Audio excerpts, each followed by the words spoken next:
June 2014 June నెలలో ఉమ్మడి ఆంధ్రప్రదేశ్ను అన్యాయంగా, అశాస్త్రీయంగా మరియు అప్రజాస్వామికంగా ఒక శాశ్వత రాజధాని లేకుండా విభజించడం వలన రాష్ట్రం సంక్షోభంలో కూరుకుపోయి ఆర్థికంగా నిలదొక్కుకోలేని అవశేష రాష్ట్రంగా ఉండిపోయింది.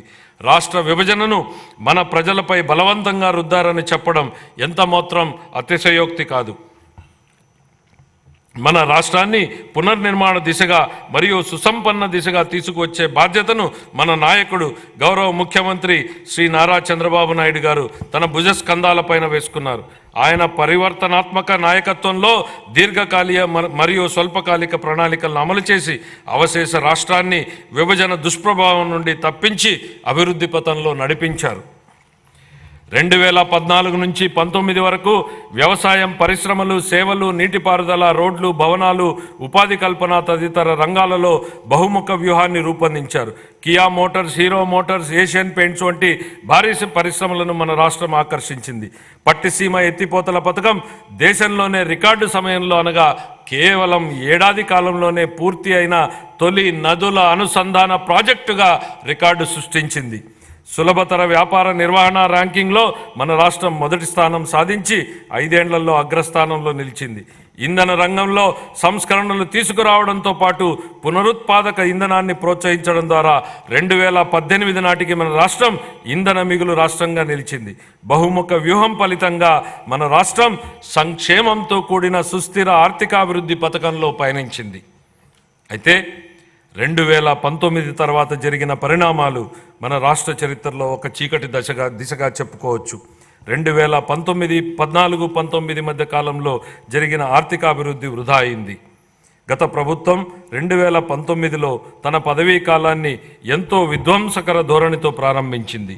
ప్రజావేదికను కూల్చేసింది, విద్యుత్ కొనుగోలు ఒప్పందాలను రద్దు చేసింది, 3 రాజధానుల నమూనాతో ప్రజలను అయోమయానికి గురిచేసింది, పారిశ్రామిక వ్యతిరేక విధానాన్ని అనుసరించింది, పెట్టుబడిదారుల విశ్వాసాన్ని మరియు రాష్ట్ర బ్రాండ్ విలువను దెబ్బతీసింది, నీటిపారుదల రంగాన్ని పూర్తిగా విస్మరించింది, కేంద్ర ప్రభుత్వ అభిప్రాయానికి విరుద్ధంగా కార్యనిర్వాహక సంస్థను మార్చడం ద్వారా పోలవరం ప్రాజెక్టు నిర్మాణాన్ని నిలిపేసింది. ఈ చర్యల వల్ల డయాఫ్రమ్ గోడకు నష్టం కలిగి ప్రాజెక్టు జాప్యానికి దారితీసింది. పన్నులు చెల్లిస్తూ మరియు ఉపాధి కల్పిస్తూ రాష్ట్రాభివృద్ధికి దోహదపడే పరిశ్రమలు మన రాష్ట్రాన్ని వదిలి వెళ్ళిపోయాయి. ఈ చర్యలు పెట్టుబడిదారులను మరియు ప్రపంచ ఆర్థిక సంస్థలను రాష్ట్రంలో స్థిరమైన పెట్టుబడులు పెట్టనివ్వకుండా చేశాయి. ఫలితంగా మన రాష్ట్రం ఆర్థిక పరిస్థితి విచ్ఛిన్నమైంది. ఈ సందర్భంగా కౌటిల్యుడి మాటలను ఒకసారి గుర్తు చేసుకుందాం. సంపదకు మూలం ఆర్థిక కార్యకలాపాలే. అవి లేకపోవడం వనరుల సమీకరణకు ఇబ్బందులు తెచ్చిపెడుతుంది. ఫలవంతమైన ఆర్థిక కార్యకలాపాలు లేకపోతే ప్రస్తుత శ్రేయస్సు మరియు భవిష్యత్ రెండూ నాశనమయ్యే ప్రమాదం ఉంది. ద్రవ్యం చలామణిలో ఉన్నప్పుడే ఆర్థిక వ్యవస్థలో సంపద సృష్టి జరుగుతుంది.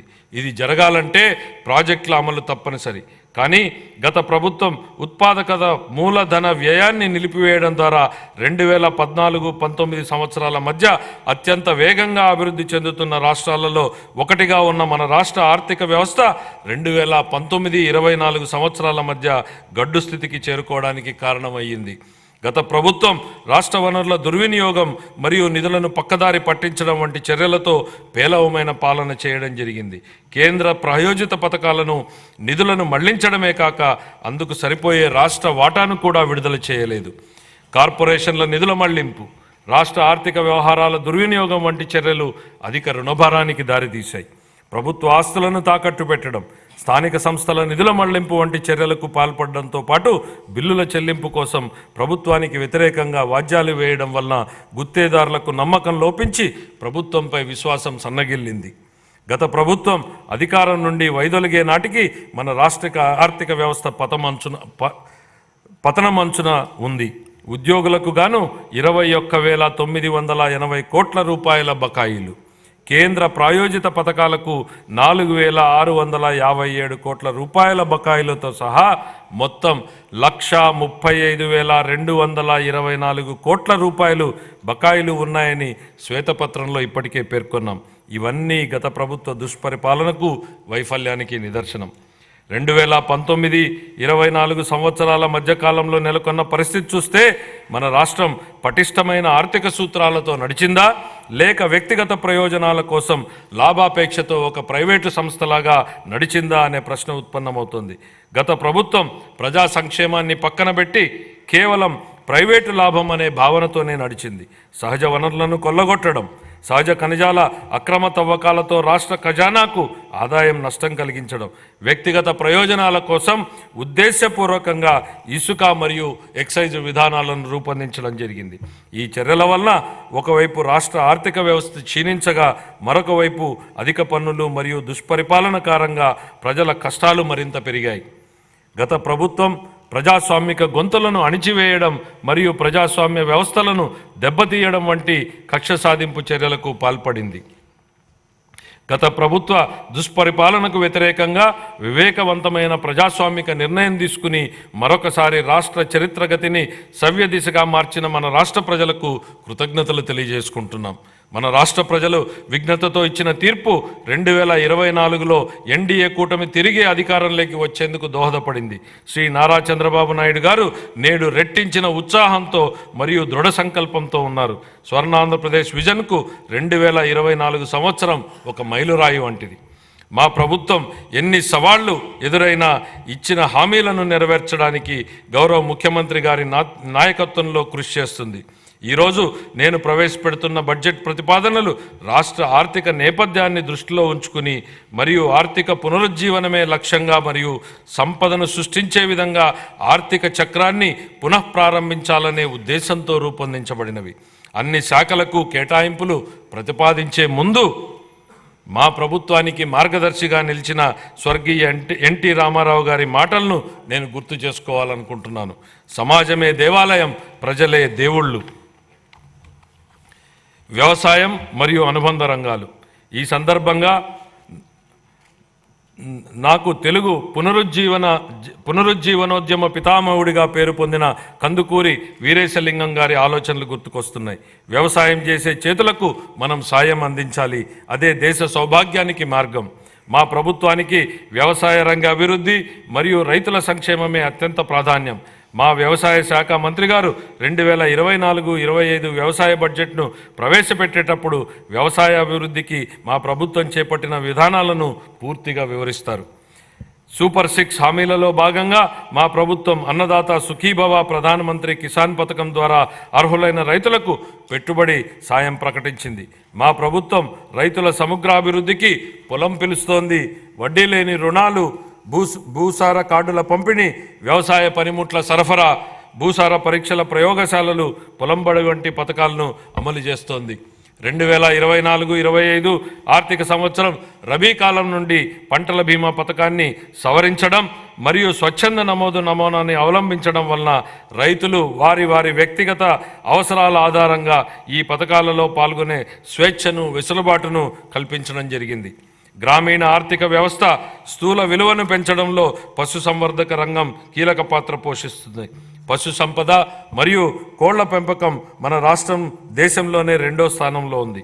మన రాష్ట్రం గుడ్ల ఉత్పత్తిలో మొదటి స్థానంలోనూ, మాంసం ఉత్పత్తిలో 4వ స్థానంలోనూ, పాల ఉత్పత్తిలో 5వ స్థానంలోనూ ఉంది. వివిధ పథకాల కింద పశువులకు ఆశ్రయం, గ్రాసం మరియు వైద్య సహాయం అందించడం ద్వారా పశు సంపదను పెంచుతూ పశువులకు రక్షణ మరియు సంరక్షణ కల్పించాలని మా ప్రభుత్వం తీర్మానించుకుంది. పశువుల ద్వారా జీవనోపాధిని పొందుతున్నటువంటి యాదవులు, కురుమలు మరియు ఇతర వర్గాల ఆదాయాన్ని పెంచడానికి మా ప్రభుత్వం కృతనిశ్చయంతో ఉంది. పశు బీమా పథకాన్ని అమలు చేయడం ద్వారా ప్రభుత్వం ఈ వర్గాల జీవనోపాధికి రక్షణ కల్పిస్తోంది. సాంప్రదాయ మత్స్యకారుల చేపల చెరువులను లీజుకు తీసుకోకుండా గత ప్రభుత్వం ఉత్తర్వులను జారీ చేసింది.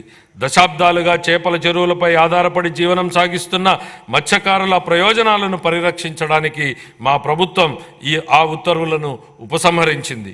23,000 చేపలకు వేటకు అనువైన బోట్లకు మా ప్రభుత్వం రాయితీపై డీజిల్ను అందిస్తోంది.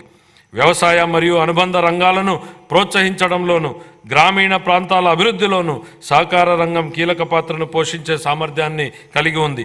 ప్రాథమిక వ్యవసాయ పరపతి సంఘాలను కంప్యూటరీకరణ చేయడం ద్వారా బలోపేతం చేసి రైతులకు ఆర్థిక సమీకరణను పెంచడం జరుగుతుంది. 2024-25 ఆర్థిక సంవత్సరంలో వ్యవసాయ మరియు అనుబంధ రంగాలకు 11,855 కోట్ల రూపాయల కేటాయింపును ప్రతిపాదిస్తున్నాను. సంక్షేమం. మన గౌరవ ముఖ్యమంత్రి గారు సంక్షేమం గురించి ఇలా అంటుంటారు: ప్రజలు ఎల్లప్పుడూ సంక్షేమం మరియు అభివృద్ధి సుపరిపాలనను కోరుకుంటారు. వాటిని అందిస్తున్నంత కాలం ప్రజలు మనతోనే ఉంటారు. సంక్షేమం మరియు అభివృద్ధిని సమతుల్యం చేయాలనే విశ్వాసం 3 దశాబ్దాల కింద 1995లో ఉమ్మడి ఆంధ్రప్రదేశ్ రాష్ట్ర ఆర్థిక మంత్రిగా ఆయన చేసిన తొలి బడ్జెట్ ప్రసంగం నుంచే మనకు స్పష్టమవుతుంది అధ్యక్ష. ఆయన మాటల్లోనే, స్థూలంగా చెప్పాలంటే మా ప్రభుత్వ ప్రధాన ఆశయం పేదరిక నిర్మూలన, బడుగుల సంక్షేమమే మా పరమావధి. పేదల సంక్షేమానికే మా ప్రభుత్వం సర్వదా అంకితం. అంత మాత్రాన రాష్ట్ర సర్వతోముఖాభివృద్ధి కుంటుపడనిస్తామని అనుకోవద్దు. ఆ పని ఎప్పటికీ జరగదు. నిధుల కొరత కారణంగా ఏ అభివృద్ధి కార్యక్రమం కుంటుపడరాదన్నది మా ధ్యేయం. అలా కుంటుపడకుండా కృషి చేస్తాం.